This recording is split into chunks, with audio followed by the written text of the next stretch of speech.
Znači, sad se nalazimo u jednom od najvećih depoa istorijskog arhiva. Ovdje je smeštena građa gradske uprave i to ovo su, na primjer, godine negde pre Prvoga svjetskog rata, ali je znači ovdje kompletna dokumentacija od vremena Marije Terezije, znači od 1743. godine pa do ratnog perioda 41. 44. kompletno, znači sve što je ostalo nakon rada gradskih organa, gradskih tela, gradskih vlasti. Ovo je jedan od depoa koji obično i pokazujemo našim gostima i zainteresovanima koji imaju pristupa, kažem, u ove prostorije. Ovako bi trebalo da izgleda građa koja je kod nas, znači da je u potpunosti obrađena i da je stavljena ovakve kutije sa ovakvim oznakama, znači to su signature te arhivske građe koje omogućavaju da se tražene stvari, traženi dokumenti što lakše pronađu. Sa druge strane, ovo je samo uslovno ono što bi se moglo smatrati optimalnim uslovima za smeštaj. U svakom slučaju puno toga još od neke tehničke opreme moglo bi se reći da nedostaje i ovdje.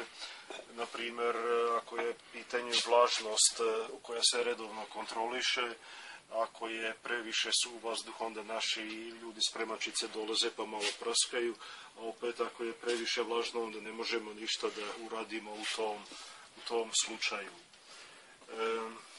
Sva ova građa ovdje čini nekoliko fondova i zbirki koje su inače posebno i tražene od naših istraživača. Pogotovo je tražena, kažem, ova građa koja se odnosi na period između dva svjetska rata, također pre Prvoga svjetskog rata, a i ona starija građa koja se, kažem, nalazi u kontinuitetu ovdje od vremena 1743. odnosno od vremena carice, kraljice Marije Terezije. Upravo ćemo sada, znači, po nekakvom hronološkom sledu od ovog novijeg perioda, uslovno novijeg, znači tamo gdje je bio međuratni period, ratni period, da se uputimo u onaj deo depoa gdje je smeštena građa pre 1918. godine, pa zatim gdje je smeštena ona građa koja se odnosi na deo magistrata, odnosno to je period druge polovine 18. veka. Malo kod Subotičana u principu kada pogleda sa plave fontane ovaj srednji toranj ima ilustraciju da se upravo tu čuva ta najstarija građa, najznačajnija građa, tako reći, koja se upravo čuva pod ovim oznakama magistrat Slobodnog kraljevskog grada Marija Tereziopolis.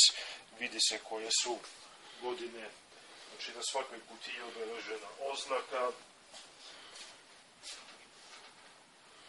Ovaj prostor sam po sebi nije toliko reprezentativan, čak što više vide se oštećenja, znači koje su nastala upravo od vlage, odnosno prokišnjavanja, ali to su takvi uslovi kojima mi ne možemo puno pomoći, barem ne u ovome trenutku.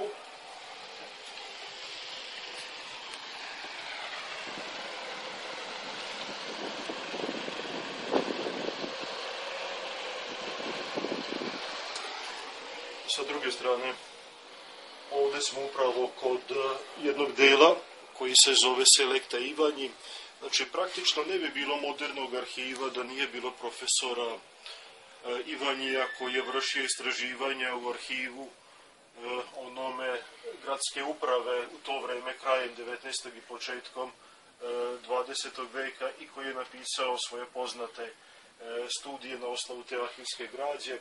I sva ta građa koju je on koristio, sva ta građa je upravo smeštena ovdje.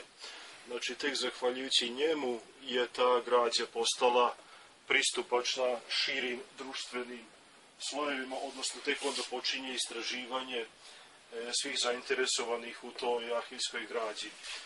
Ali treba možda napomenuti da je sam arhiv kao ustanova koja se bavi čuvanjem arhivske građe, znači koje je to namenilo društvo, je tek posle rata osnovano 1947. godine i tako da brojimo negde znači oko 65 godina postojanja, odnosno rada kao moderna arhivska ustanova, mada znači ova građa govori o tome da čuvamo građu iz onih mnogo starijih vremena, kao što sam pomenuo, od vremena Marije Terezije pa do svih ovih 80-ih, odnosno 90-ih godina 20.